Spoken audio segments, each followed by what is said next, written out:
mudou o sistema drasticamente, mudou o elenco. Tem muitos jogadores que estão iniciando um trabalho com o Cudê, que está iniciando um trabalho no clube. Então, quem fez projeção de goleada, de show... Ah, Everton, mas ontem no palpite você meteu 2-0 no palpite da Band, meti 2-0. Tem coisa que você quer que aconteça, tem coisa que você acha que vai acontecer. Então, o que eu quero que aconteça, que toda vez que eu for lá na Mega Sena e apostar, todas as vezes, que dê, porque eu preciso ganhar um dinheirinho. Isso é o que eu quero que aconteça. O que eu acho que vai acontecer? Bico na pedra, como foi a vida inteira. 48 anos jogando na Mega Sena e só atolando a briosa. Só atolando a briosa. Então eu vou botar um pouco na conta do Cudê e vou botar um pouco na conta dos jogadores. É a minha opinião, daqui a pouco vamos girar com os demais. Rapidamente, o Cudê. Gente, o Cudê, pra mim, ele foi surpreendido. Acredite se quiser. O que todos nós falamos aqui? Diante do que eu li, do que eu vi. O cara bobo joga com a bola, né? Joga com a bola. Então o Cudê falou, vou meter o Ademir, os caras vêm pra cima, dá espaço, o Ademir vai deitar e rolar. Só que na prática a gente vai ver agora com os lances na tela que a coisa não foi bem assim. Aliás, muito diferente disso. Você teve uma frente praticamente inoperante, com o Ademir sendo inoperante. Aí veio o intervalo, o Cudê, ao invés de mexer e colocar aquele que todo mundo imaginou que pudesse jogar aqui, era o Sacha. E ele colocou o Sacha e o time realmente melhorou. E ele adiantou o Dodô. Não é característico, o Dodô não é um lateral que avança muito. O Mariano mal pra cacete também, não tem laterais para executar o que ele gosta. Aí no segundo tempo, o que acontece? O time melhorou, mas jogo medonho. Ainda assim, um jogo medonho. Então, ele não mexeu no intervalo, porque aí seria a assinatura no atestado de que eu errei. E aí ele esperou uns 15 minutinhos para mexer. Só que ele mexeu, o time melhorou. Agora, na conta dos jogadores, sabe o que eu vou colocar? Se apeguem, atenção, ontem, depois do jogo, Cláudio Rezende estava lá, conversou com o Edenilson. É só uma pescadinha no que disse o Edenilson que vocês vão entender. Onde eu acho que o problema está na conta dos jogadores. O time é pouco competitivo, o time é pouco intenso, que é exatamente o que cobra o Cudê. E se os jogadores não executam, logo está na conta dos jogadores. Pouco competitivo, pouco intenso. E aí o Edenilson ontem virou e falou assim, a gente entrou meio... como é que ele usou o termo? A gente entrou meio displicente, não foi displicente, mas algo nesse sentido. Vaiaca. A gente entrou meio displicente, aí no intervalo o Cudê até chamou a atenção da gente, a gente voltou mais ligado no segundo tempo. Aí, pra mim, pelo menos, Alex, passa a ideia de que houve até um certo desprezo ao adversário. Ah, vai ter o jogo de volta mesmo e tal. Porra, os caras estavam parecendo primeira rodada de campeonato estadual, irmão. Primeira rodada de campeonato estadual. Os caras metendo toquinho de lado. Trote ladrão no primeiro tempo. Aí eu vou falar que isso é só culpa do Cudê? Porra, boa tarde, Alex. Muito boa tarde, Urso e companheiros e todo mundo que nos consagra aí com essa audiência maravilhosa. Realmente são vários os fatores a serem analisados. A gente tem que ponderar que a viagem é difícil, o campo é horroroso, o cenário é péssimo. Né, só tinha uma banda lá, tinha uns 50 pessoas lá, aliás, alguns criminosos, a gente vai falar sobre isso. Tinha uma banda chupisco. Vamos falar do racismo. Então, assim, o cenário é péssimo, mas foi o Atlético que se colocou nesse cenário, ficando com a 7ª colocação do Campeonato Brasileiro do ano passado. Então tem que passar, por isso tem que passar. Agora, se fosse para escolher um adversário, um local, para garantir a sua classificação para a próxima fase, seria esse aí. O Atlético estava em casa. O Atlético abria a porta da geladeira, ia no banheiro, deixava a porta aberta, porque não tinha dificuldade nenhuma e nem o adversário, que é muito, mas muito fraco. Ali vários problemas, né? Além da atuação individual muito fraca de praticamente todos os jogadores, e aí eu vou salvar o goleiro, né? O Everson, que fez uma defesa, fez um gol, né? Fez o lance mais bonito do jogo. O Cudê, quando ele coloca o Ademir para jogar na maior parte do tempo como centroavante, de costas pro adversário, para mim é criminoso. Sinto muito, mas é criminoso. Explica melhor esse criminoso. Porque o Ademir, todo mundo sabe que é um jogador de velocidade, de lado de campo, que ele, quando recebe essa bola, ele tem um marcador à sua frente, não um marcador colado atrás dele, dando pontapé nele, que ele não tem corpo para proteger. Então, para dar um exemplo aqui, se é o Allan Kardec, se é o Vargas e principalmente o Hulk, o cara vem para dar uma lapada nele, o cara que cai. Mas o Ademir, ele não tem condição nenhuma de ficar por ali. Espaço, né, Monstrão? Botar a bola na frente. Eu nem acho que o Ademir foi pior que os outros, não Também foi. acho que não. Agora, colocar ele ali, é muito difícil pro jogador. Aí ele coloca todo mundo para jogar por dentro. Paulinho por dentro, Patrick por dentro, Edenilson por dentro. Só que ele não tem os laterais para dar amplitude, para dar profundidade. Não tem porque o Mariano não aguenta e o Dodô estava muito mal no primeiro tempo, né? E aí, então, somado ao dia ruim, porque se ele faz tudo isso e os caras estão bem, os caras salvam ele. Os caras estavam mal. Os caras estavam mal. E aí, quando você pega um time fechado, o que você pode fazer? Chutar de fora, muito pouco. Tocar de primeira, porque quando você toca a bola, a marcação chegou, a bola, o marcador chegou, a bola já foi, toque de primeira. Lá não dava para tocar de primeira. Ou a jogada diferente, a jogada individual. Essa passou longe de acontecer. Porque os caras não estavam bem. Aí ele tem que trocar. Aí ele tem que chamar a responsabilidade de um treinador que todo mundo falou que era muito acima da média. Ó, primeiro tempo foi o pior momento do Atlético na temporada. Vem aqui no fulano, sai. Fulano, sai. Não sei o que, sai. Porque eu sou o treinador e se vocês estão mal, eu tô bem. Isso. Eu vou fazer diferente. E ele não fez. É isso. Vamos continuar daqui a pouco. Deixa eu só, daqui a pouco também eu quero ouvir o próprio treinador, Eduardo Cudê, falando, explicando, principalmente essa do Ademir, mas agora tem um recado para você que está aí do outro lado. Atenção, meus amigos. Está vendo aqui o saldo devedor e aqui embaixo a quitação? Saldo devedor e quitação. Isso pode acontecer com você que está aí do outro lado. Você financiou um carro, uma moto, uma van, um caminhão, não interessa o tipo de financiamento. Você financiou, juros abusivos embutidos no contrato e você não sabe. Aí naquela ânsia de pegar o carro e sair aí para trabalhar, ou para passear, ou para viajar, você vai lá e assinou o contrato, pegou o carro e está tudo bem. Não, não está tudo bem, coisa nenhuma. Boa parte dos contratos contém juros abusivos. E para você descobrir é fácil, é tão fácil que você só precisa fazer uma ligação ou chamar no WhatsApp. É só pegar e chamar aqui, ó, 2566-2701. Chamando aqui o consultor atendeu, você vai dizer, eu quero uma consulta para saber se no meu financiamento tem juros abusivos. Uma consulta, Everton, mas eu estou no interior, não interessa. Everton, eu estou fora do estado, não interessa. 31 é o código, 2566-2701, ou aponte sua câmera para aquele QR Code lá, e aí o que você vai fazer? Você vai pedir uma consulta. A consulta você não paga. E aí você vai tomar um susto tão grande, porque o valor que você financiou, o valor que você vai pagar, aí juros abusivos, você pode receber de volta até 80% do que pagou ou está pagando de forma indevida. Vale para um contrato que já pagou, tendo quitado ou não, vale para um contrato em vigência. Chame agora 2566-2701, aponte sua câmera para o QR Code, faça a consulta que é de graça. Descobriu que tem juros abusivos, pontapé inicial para acontecer isso aqui, ó. Saldo devedor de 50, pagou 5, saldo devedor de 18, pagou 1.800. Vai para cima que o trem é bom demais, Eduardo Cudê. O Cudê, longe da intensidade, porque eu não vejo treino, Cudê. Então o que eu tenho de informação, nossa, impressionante, a intensidade, como é que o time tem sido competitivo.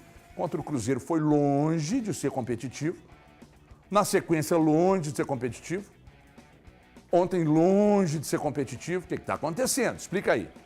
Eu acho que todos os times do mundo têm dificuldade com um time replegado, com 10 homens, e é difícil.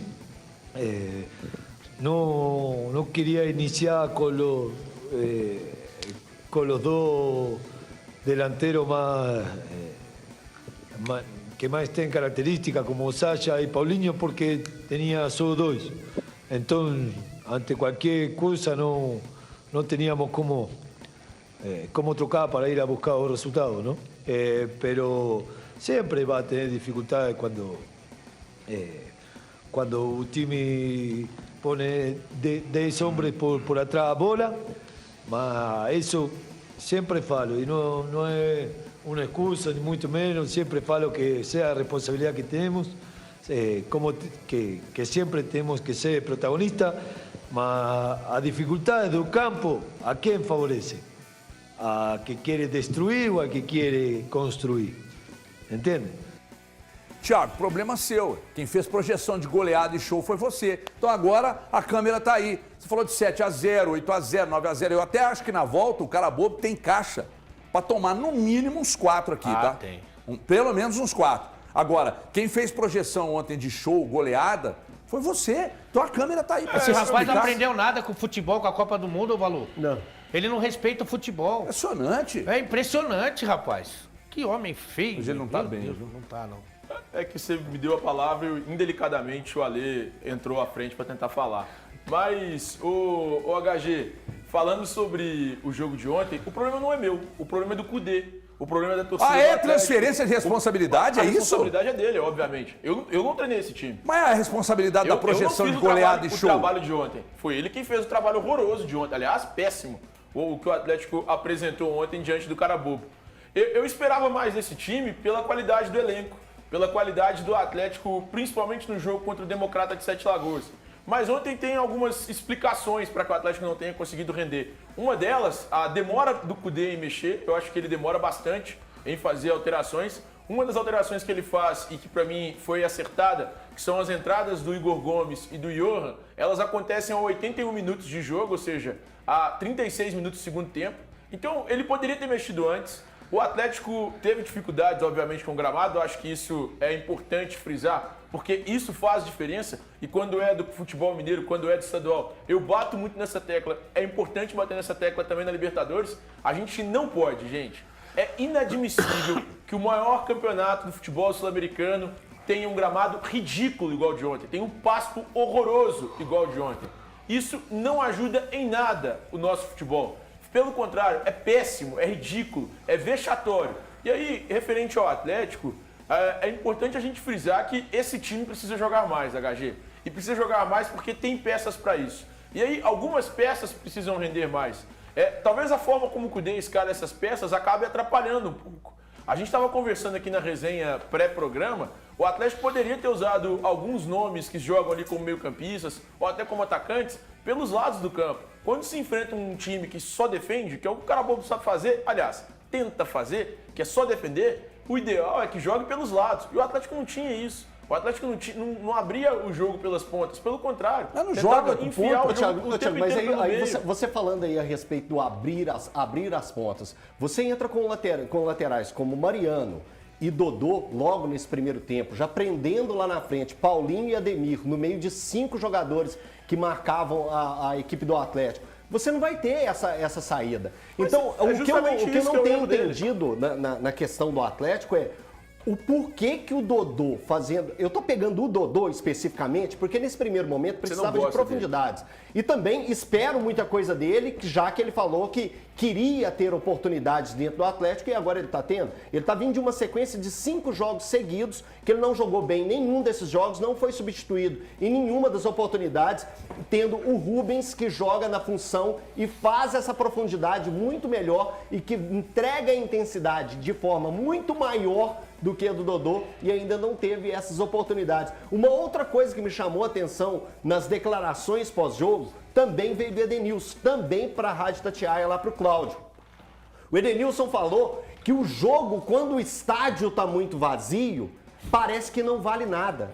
Pô, Edenilson, você tá de brincadeira? Era hora de pegar e passar o carro no adversário que não tinha torcida e você pega e fala que o jogo parecia não valer nada. O Palmeiras conquistou uma Libertadores e tá na conta sem torcida, só no último jogo que teve. Pelo amor de Deus, essa declaração foi a pior dos últimos tempos. Mas aí, Valu, é o que eu falei aqui, se apeguem ao que disse o Edenilson depois do jogo, perguntado sobre a péssima atuação do... Eu achei que foi péssima a atuação do time, gente. Péssima. Veja bem, eu não fiz projeção de show e goleada, tá? Mas eu achei que o jogo foi medonho, nós perdemos 96 minutos de nossas vidas ontem, horroroso, porque de um lado você tinha um time limitado que não conseguia fazer mais do que fez, e do outro, um time que a mim incomoda a lentidão, não ter organização ainda, para mim é normal, é muito pouco tempo de trabalho, mas a lentidão, time modorrento, um time preguiçoso, e isso me incomoda. Aí vem o Edenilson, e eu achando assim, pô, será que... Porque depois do jogo se dá aquela Twitter. Aliás, eu tô começando a aprender com ali. O Twitter tá uma desgraça.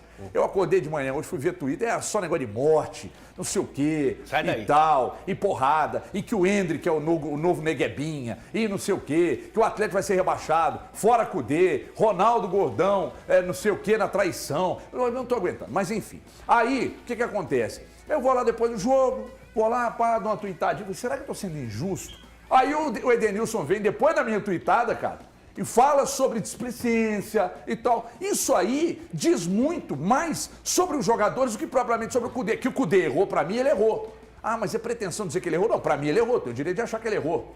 Um monte de coisa que acontece na vida, você olha e fala, não, isso não tá certo. Pra mim, ele errou. E a alteração no segundo tempo, quando ele tirou o Ademir ali, ele não fez o intervalo para não assinar o atestado que estava errado. O treinador tem muito disso, mas se eu mexer agora, você mexe antes e já volta corrigindo o problema. Agora, você tem o que que dar moral pro mudou pessoal, não tá só vendo? a formatação tática no segundo tempo, mas eu vi no segundo tempo uma mudança de uma coisa que me incomoda demais, cara. E não é só no futebol, não. É no ambiente de trabalho, é lá em casa com a minha filha, com a minha esposa, é na rua. Postura! A postura do Atlético no segundo tempo, de pelo menos ter tesão no jogo, mudou. Valu, gostaria de ouvir, porque você é nosso monge e nós e nossas famílias servimos a você. Boa tarde, Everton, amigos, telespectador. Eu dizia que antes do programa começar, mesmo levando em consideração que é a 7ª participação do Atlético esse ano na temporada, era o jogo mais importante por conta de se tratar de uma eliminatória na Libertadores. Pelo grupo que o Atlético tem, a expectativa deste grupo, eu considero o primeiro tempo ontem, com todo respeito ao cara bobo, inadmissível do Atlético. Eu considero um primeiro tempo inadmissível. Poderia ser o primeiro jogo depois de 90 dias, enfim. Muita coisa não funcionando, falava até com o Thiago também. O Atlético confuso na saída de bola. Claro que uma das... Quais são as características do time do Cudê?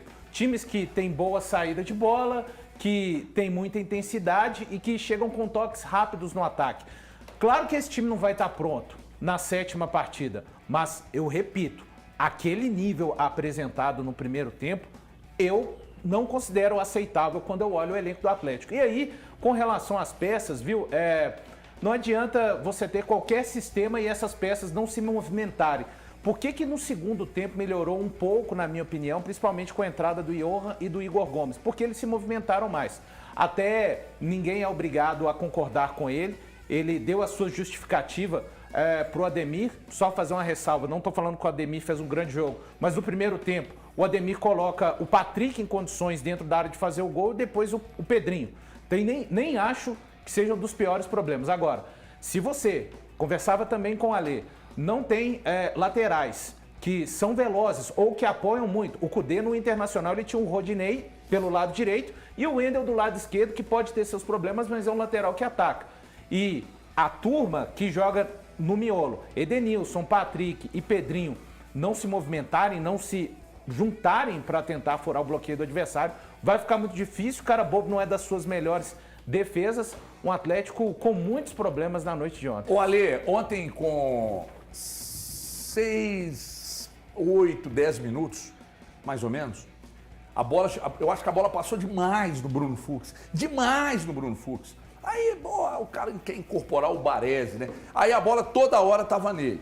Com 6, 7, 8 minutos, ele errou pelo menos uns 2 passos mais longos e errou também uma inversão de bola que ele pegou da direita e meteu lá na esquerda, não tinha ninguém por lá. Aqui não tinha o Dodô, porque o Dodô não é a dele jogar mais avançado. Ele meteu no espaço vazio lá do lado direito defensivo do cara bobo, não tinha ninguém lá. Por que essa bola está passando muito pelo Bruno Fux? Por que o Atlético tem tanta dificuldade para jogar quando o adversário se fecha com 2 linhas e tal? Por que está tendo tanta dificuldade? Onde, na sua opinião, está o problema? O zagueiro participar do momento ofensivo, eu acho ok, legal. Porque hoje, futebol de hoje, ou de algum tempo, todo mundo ataca e todo mundo marca. Claro que o zagueiro não vai passar da linha dos meias, mas ele vai ajudar na construção dessa ação ofensiva. Se o zagueiro faz isso toda hora, você está detectando um problema no teu time, né? E foi o que aconteceu ontem, fundamentalmente no segundo tempo. O lado bom é que o Fux está chamando a responsabilidade, não está se omitindo, mas o resto do time está. Então, como que você faz? Você faz uma movimentação intensa. Você entra nos buracos que a marcação deixa, e tinha muitos. Você precisa de boa vontade para isso. O Cudê falou de atacar os espaços vazios, espaços vazios. Você precisa de boa vontade e de orientação, né, de informação. Fala aqui, Patrick, você corta essa diagonal, Edenilson, você entra ali, Dodô, você faz o facão aqui. E aí, com esses espaços criados, o Fux ele faz um passe curto para jogadores que têm mais condição de armar o time. Mas o que aconteceu foi um time estático, um time de pebolim. E aí o Fux ficava tentando, como era o cara livre do jogo, né? Porque a marcação deles era mais recuada. Os zagueiros eram mais livres, o Gemerson não tem muito essa condição. Ele pegou e começou a fazer passe, forçando passe agudo. E aí todo mundo tá marcado, porque todo mundo tá parado. Tem uma questão, pessoal, que você que está aí do outro lado, você torce e fala o que você bem entender. Você ainda vive num país democrático, que bom que é assim. Agora, o que eu só discordo e acho muito pesado é meter que o Kudê não sabe nada, que é um turco com grife, meter que o Edenilson não tem mais bola, que acabou, não, na última grande passagem, foi há 3 anos, 2 anos lá no Inter, não tem mais, que o Patrick é só aquilo que jogou ontem. Nossa, aí é ejaculação precoce, me ajuda. Na Planalto Tintas você tem mais cor. Preste atenção porque o recado é importante. Onde